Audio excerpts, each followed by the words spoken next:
each day. Where there's a will, there's a way.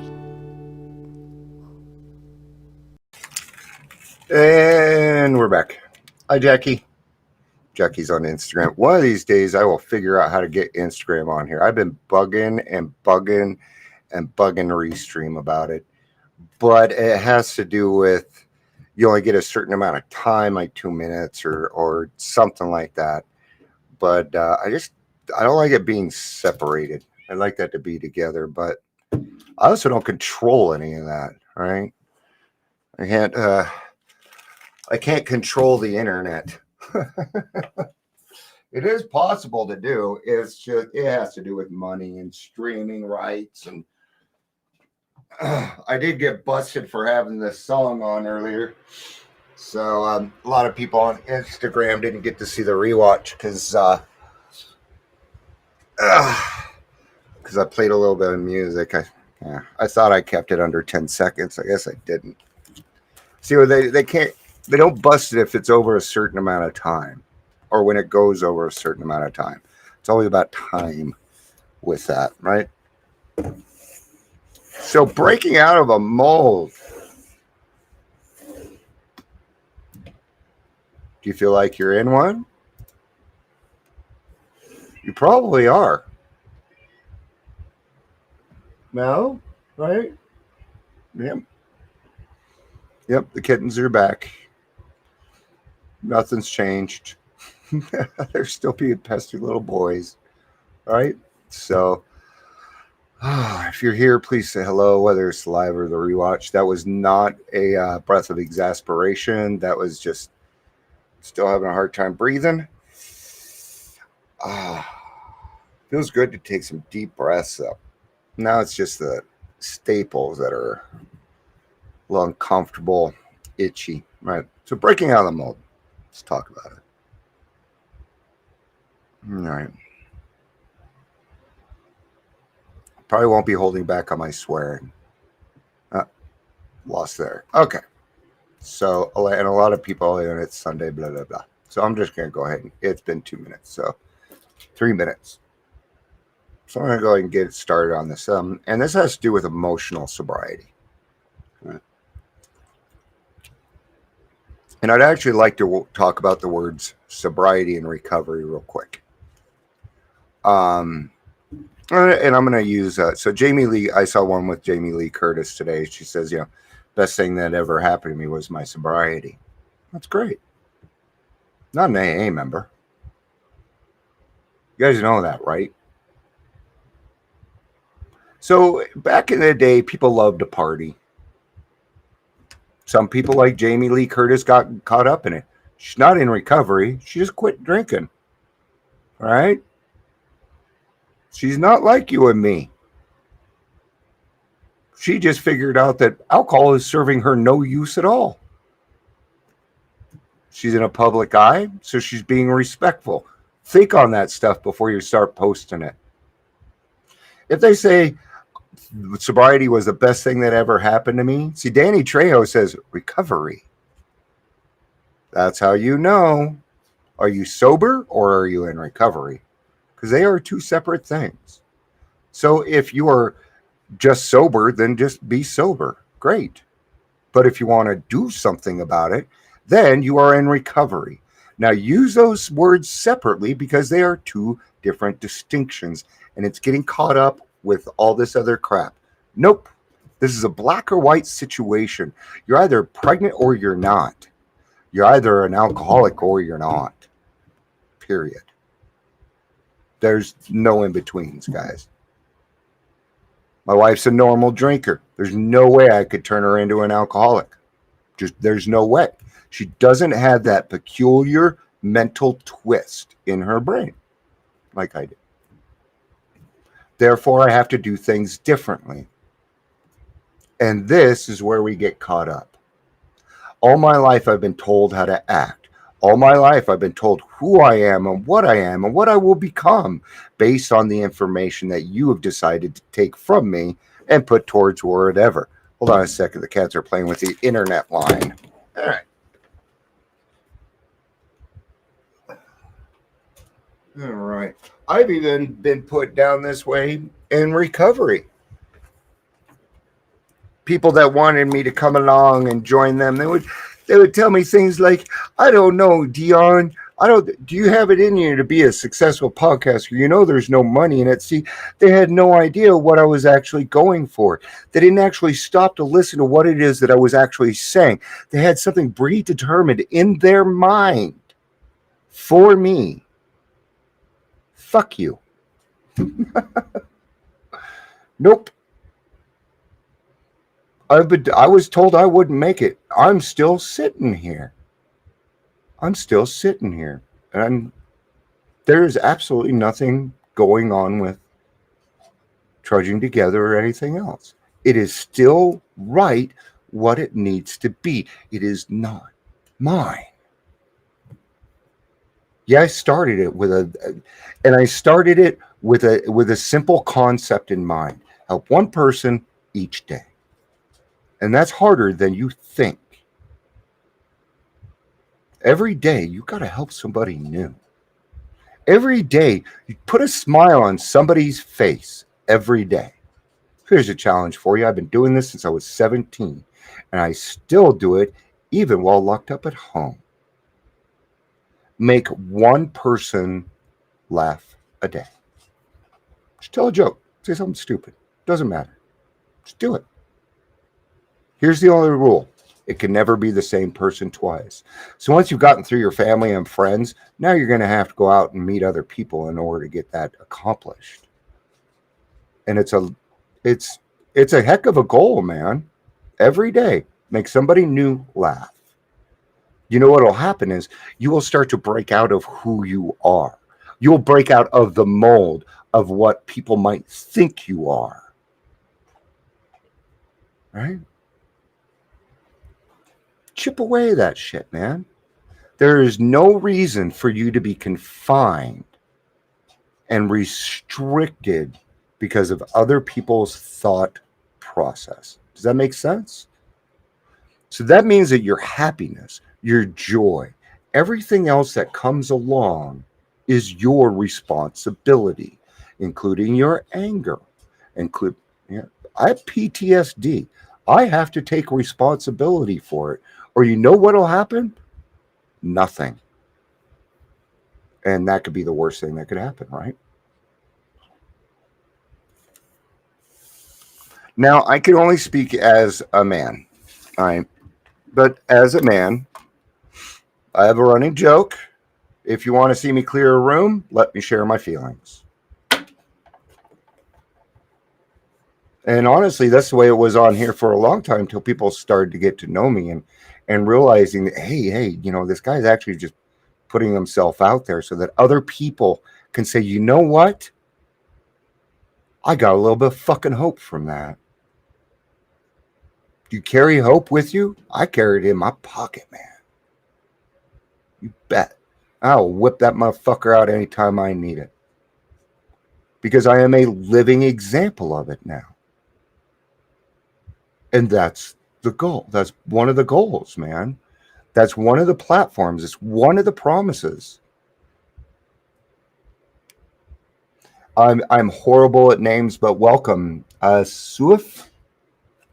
And I'm sure I pronounced that totally wrong, and I apologize. Welcome. This is a pseudo daily reflection. This is my second one today, but okay. Bye-bye. When they leave, I'm not going to keep talking about it. You guys know what I do. So all of that comes back to us. So everything, start to finish, relies on us. Okay. And the reason I speak on this is because it took me a while to get this figured out. And that is okay. There's nothing wrong with that. What I'm going to do is I'm going to read out of Language of the Heart. And I read this so much that I didn't even have to go look for it. The book just opens to it. So that's a good sign. Probably because it's the only thing I've read in this book. I really need to sit down with this whole thing. So this is on page 236. And it's called The Next Frontier, Emotional Sobriety. I think that many oldsters who have put our AA booze cure to severe but successful tests will find they often lack emotional sobriety. Okay, they don't talk about that in the big book. What they do is they tell you to go out and find it.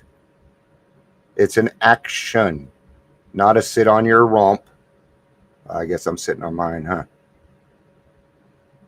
Perhaps they will be the spearhead for the next major development in AA, the development of much more real maturity and balance, which is to say, humility in our relations with ourselves, with our fellows, and with God. I hate to say this, but it didn't happen, Bill. Okay, this was written in 1958. I can still clear an AA room. I can clear a men's meeting pretty damn fast. Right? Hey, Chris. Good to see you, dude. So it didn't happen. People are just now starting to recognize this. We are 2022. That's 40 years. It's probably, well, it's more than that. It's, I'm 51, so 60 years ago. All right. What the froggy horny? What did the horny frog say? Rub it, rub it. Thanks, Jackie. These adolescent urges that so many of us have for top approval, perfect security, and perfect romance, urges quite appropriate to the age of 17, proved to be an impossible way of life. We are in the age of 47 or 57. Sorry, guys, I'm getting just give me a second.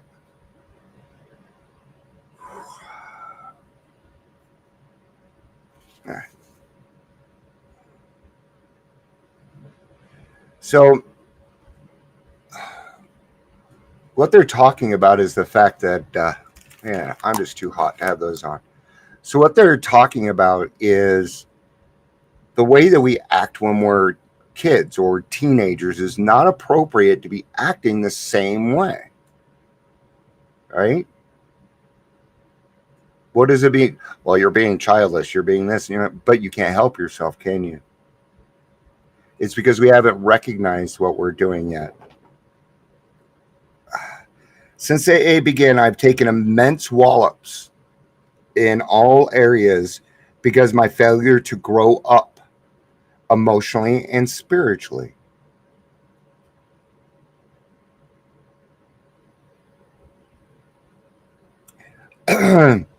My God, how painful it is to keep demanding the impossible, and how very painful to discover finally that all along we've had the cart before the horse. Then comes the final agony of seeing how awfully wrong we have been, but still finding ourselves unable to get off the emotional merry-go-round. Okay. Heck, Bill had been sober for 25 years when he wrote this, and he's now talking about emotional sobriety. Just now. We're talking about our founder here, guys.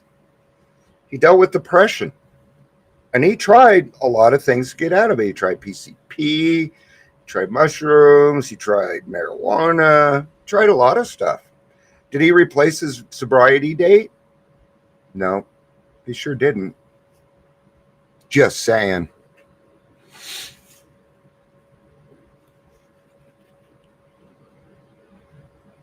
Sorry, I find that funny. If somebody's sobriety date is somebody's sobriety date, that's it. It's none of your fucking business. The rest of it. You're an AA member. You worry about the alcohol. If you weren't a drug addict, then stay away from it. See, I didn't get heavy into the drugs. I knew better. Not saying I didn't do them. But the day that my friends came over on a Wednesday to want to do cocaine, I knew it was over. And I kicked them out of my house. I said, don't come. And I said, don't come back. And I haven't seen any of those people since then. How to translate a right mental conviction into right emotional results. and so into easy, happy, and good living. Well, that's not only the neurotics problem, it is the problem of life itself for all of us who have got to the point of real willingness to hew the right principles in all our affairs. He's talking about trauma. See, that word wasn't out yet. Hey, Gary, good to see you. If Ellie's listening, tell her to go away. I'm swearing. Can't help it. I have just figured out this show is not for children. Hey?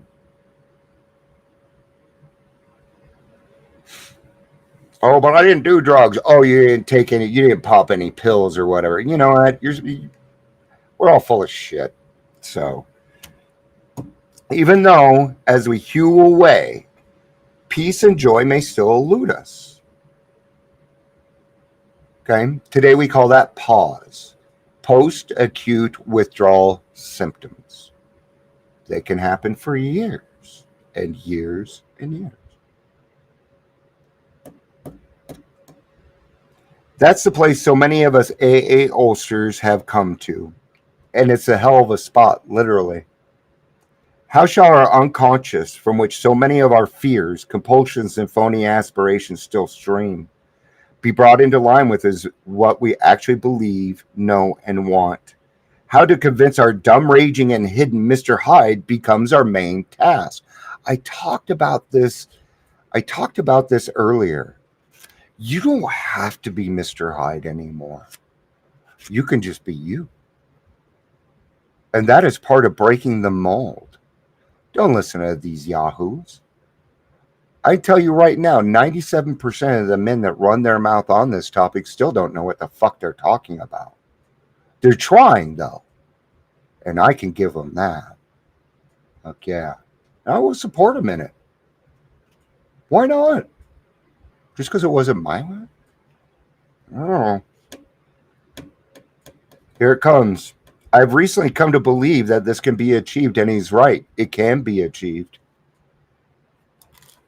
Dion, what are you talking about? Okay, guys, I'm going to tell you what I'm talking about. I'm talking about trauma.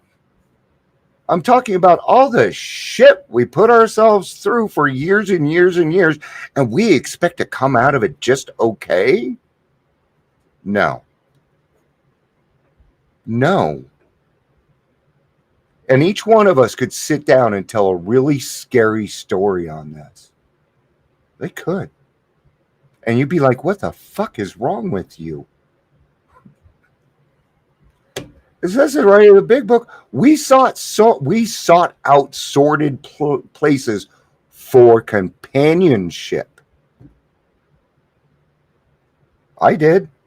Why do you think I ended up underneath a bridge? They were my fucking people. At least this guy had my back. It's tough to deal with, man. I believe so because I begin to see many benighted ones, folks like you and me, commencing to get real results. So when we go to AA meetings and they say, hey, can you do me a favor and maybe, keep the topic to alcoholism? Well, trauma is part of alcoholism. And if you can't talk about your feelings, not dumping in a meeting, you don't go to meetings and dump. That's for your sponsor. It's for your sponsor, man.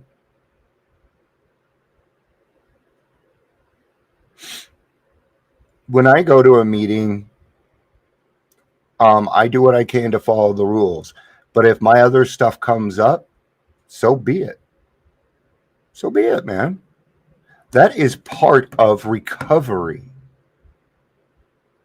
It is a part of it. Even Bill went through it. So how come the old timers had such a hard time wrapping their brain around it? Because they wouldn't break out of the generational mold that gets passed on from male to male. Our machismo. You must be strong. You must carry her groceries. You got to call her ma'am. Did you open the door for her? All these expectations put on us as a person is unfair and wrong. And I'm telling you right now that it's wrong. I've recently become believed that this can be achieved. I believe so because I began to see many benighted when folks like you commencing to get results. Last autumn, depression having no really rational cause at all. Hey, Joe. Yeah, that's the one thing that I don't. So if you come on and you don't say hello, I don't know you're here because it doesn't tell me that you've joined. That's the one thing I don't like about Restream. That number up there says 2, and there's probably like 4 or 5 people on there. So just so you guys know. So if I don't say hi to you or something like that, it's because you didn't say hi first. Um, so it took him with no rational cause at all. 28 years sobriety, just out of the blue, depression. Bam. It can happen. I began to be scared that I was in for another chronic spell. Ouch. Considering the grief I've had with depression, it wasn't a bright spot. It wasn't a bright prospect. I kept asking myself, why can't the 12 steps work to release my depression? By the hour, I stared at the St. Francis prayer. It's better to comfort than to be comforted. Here was the formula, all right, but why didn't it work? Hi, Tricia. Good to see you, honey. And maybe I should put that up as like a thing too, so that people know. I'm trying to be a little more aware of this and stuff. So, um, suddenly I realized what the matter was. My basic flaw had always been dependence. Get ready, guys, because this is a part that's going to break you out of this mold. Okay. Almost absolute dependence on people or circumstances supplying me with prestige, security, and the like, including my happiness. Failing to get, that's a big difference. Failing to get these things according to my perfectionist dreams and specifications, I had fought for them. And when defeat came, so did my depression. So, what was the first mistake? Not mistake, but what was the first thing you learned there? Stop fighting. It's numero uno, man. You cannot be honest with yourself until you stop fighting. That means you must get rid of the anger and the grouch storm, right? Got to get rid of it because it doesn't do you any good. I'm not going to say you ain't going to slip back into it. It's going to happen, sure, but you're human. So utilize the 10th step and give yourself the right to be wrong because that's the best way you're going to learn. That's why you got to open your mouth, right? I love it when I'm wrong about something and somebody corrects me on it. I'll be the first one to turn back around. I don't care because we need to hear it. Yes. Trisha's now speaking for me. There wasn't a chance of making the outgoing love of the St. Francis. Sorry, guys. I'm slipping it. My dislike. My brain is going a lot faster than my words right now. Okay. Because I'm awake. There was little chance of making the outgoing love of St. Francis a workable and joyous way of life until these fatal and almost absolute dependencies were cut away. Now, I want you to stop. Close your eyes. Close your eyes. I want you to watch everything disappear out of your life. Is it okay? Does it feel all right? It doesn't, does it? It means my wife is gone. My house is gone. I'm nothing. No, it doesn't still quite feel right, does it? I'm scared. There's a fear. You bet. Don't ignore that. Don't ignore your fucking fears, man. Say, come on over. Have a seat. Let's talk about this shit. If you don't feel like you have somebody to talk to, I'll talk to you. I talk to people all day long and I help them with their problems, man. That's why I have good emotional sobriety. There wasn't an okay, because I had over the years undergone a little spiritual development. The absolute quality of these frightful dependencies had never been so starkly revealed. Okay. So was it the old timers? Was it the old timers' fault in your group that doesn't seem to can't turn that corner? No, it is not. You pray for that person. Listen to what they have to say. Listen to what they have to say. They are there for a reason, and their sobriety and their recovery are. That's right. None of your business. Why? Go work on yourself, man. Reinforced by what grace I could secure in prayer, I found I had to exert every ounce of will and action to cut off these faulty emotional dependencies upon people, upon AA. What did he just say? What he said was stop using the group as your God. That's what he just said. Using group of drunks is a great way to start. So let me reiterate that. I apologize. If it's a start for you, go for it. But sooner or later, you got to make that switch, man. You do. It's kind of like, I came into this program for my wife and kids, but I had to make the switch and start doing it for myself or I wouldn't have made it. Same concept. So when you're ready to make that switch, do it, man. Break out of the mold. Don't let other people determine who you are. Don't let other people do that to you. People find it very weird when I say I have a favorite transvestite. They don't understand that I just find people beautiful. It has nothing to do with sex. Go listen to the song Beautiful by Christina Aguilera. I love that song. I sing it at least once a week, and I belt that motherfucker. Hey? Because it's beautiful. So he had to exert every ounce of will. But Dion, we aren't supposed to use our will. Bullshit. I call bullshit. It says right in the book, you are now reached the point of sanity. You have recovered from a hopeless state of mind and body. This means now you are ready to work on your trauma. You are now prepared and you are set up and you have the tools to cut off the lifeline that you are sucking from other people and rely upon you for your own happiness. Remember when I say it's a good start? Because the more you break out of the mold, the more gifts you will receive. You will actually you're going to receive the same gifts, except now you're going to see them for what they are. That's the big thing. God, why did you give me this gift? And you will get the answer.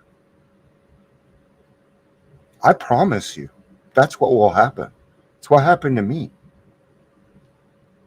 Right? I used to call myself crazy, asshole, insane. I mean, I used to just walk around, yeah, I'm insane. I used to tell people I've embraced my insanity, and we love living in a split level head. See, I've been so treatmentized. I've been so therapized. I've been so told what I am. Then the rebellion in me just said, no, piss off. Do you guys remember that? When you were drinking and you were drugging, you were like, this isn't who I am. But everybody keeps telling me who I am. And I don't want it. And you could feel it deep down in your fucking soul. You could feel it. Okay? Go back and grab it.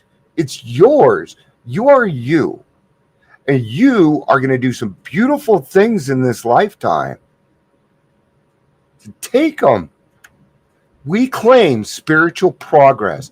When was the last time you claimed your spiritual progress? Let's all do it right now. God, I am claiming my spiritual progress. Thank you. We're done. But it's done. do it. It is an instruction. It says we claim spiritual progress, plain and clear, but we want to get, just leave it at that. Fuck the perfection part. Then only could I be free to love as Francis had. I really got to read up on this St. Francis guy. Told you my dyslexia is horrible. I'm kidding, guys. I know who he is. Emotional and instinctual satisfactions. We talk about instinct here all the time, don't we? To trust your instinct. Now, if you understand this, your instinct is correct. Emotional and instinctual satisfactions I saw were really the dividends. They are the gifts given to you. Serenity is a gift. Happiness, gift. Fear, gift. All of it. What you do with it is up to you. And God is not going to stop you from doing it, good or bad or indifferent.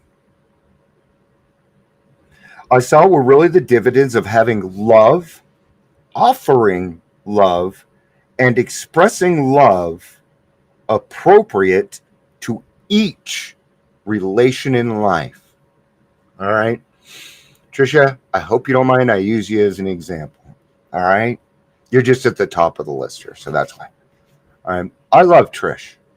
I love every single person here. Okay? But I love you individually. Okay? I love you for who you are today, right now, even if you're crazy. Yep, still love you. Now, my wife, on a different hand, is a different love. And it needs to be set in its appropriate place. And this is where you guys will find me when I say something like, my wife is not my best friend. That is not fair to me. Get it? My wife is not my best friend. She is beyond best friend status. Beyond that. No. My wife, then my best friend. See? Each relation, so I can express love that's appropriate to each relation in my life. And I get to do that because I am being honest. Okay? If my wife was, I can tell you right now, if my wife was a jealous person, I'd get in a lot of trouble. I talk to a lot of very pretty girls. I talk to a lot of beautiful people. But she knows that I understand where love is appropriate in the right place. Plainly, I could not avail myself of God's love until I was able to offer it back to Him. See, we stop there, and I want to continue. Holy. And I realize I've been talking for 30 minutes. All right. Now, nobody's telling me to shut up. So, plainly, I could not avail myself to God's love until I was able to offer it back to Him by loving others as He would have me.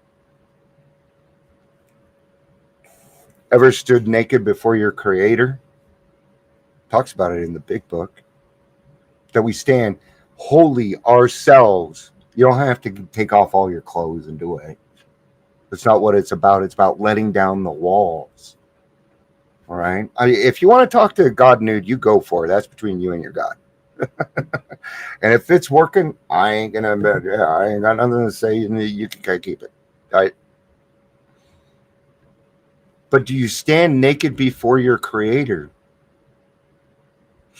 I'm going to go to a Hedwig and the Angry Inch. My favorite transvestite. I'm telling you. Fantastic movie. You want to know about love? Go watch that. You know what? I think I should just have a Hedwig and the Angry Inch party. I know it sounds really weird, but that's because it is. I like weird shit. I like flamboyancy. I'm weird. RuPaul is awesome.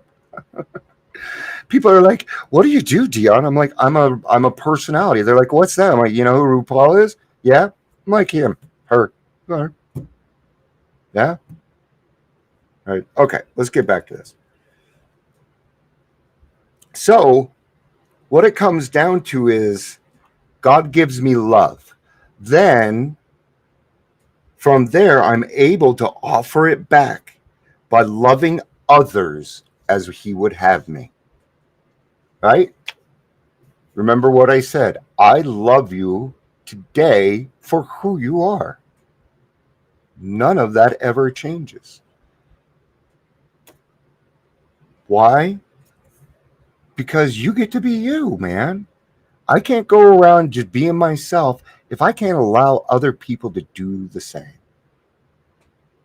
So when you go to a meeting and that person's going, blah, blah, blah, blah, listen. Fucking listen, because it's you.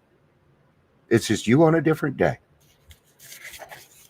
And I couldn't possibly do that for so long as I victimized my false dependencies. Oh, that is a hit in the jaw, guys. Man, he did not put it lightly there. He didn't.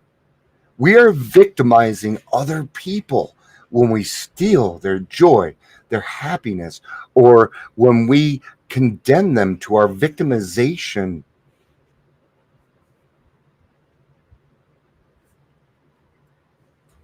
Here's how it works. I'm going to use money as an example. Money doesn't make me happy, but it makes me happier. It has its place. For my dependency meant demand, a demand for a possession and control of the people and the conditions that surrounded me. While those words, absolute dependency, may look like a gimmick, they are the ones that help trigger my release into the present degree of stability, a quietness of mind. Qualities which I am now trying to consolidate by offering love to others regardless of the return to me. Love without expectations. Unconditional love. However you want to put it. That's what it is. But you ain't going to be able to do it till you love yourself. I think 37 minutes is good. For anybody that stuck out through that whole thing, thank you. Wow. I didn't realize I had been talking that long. And actually, I could continue reading that.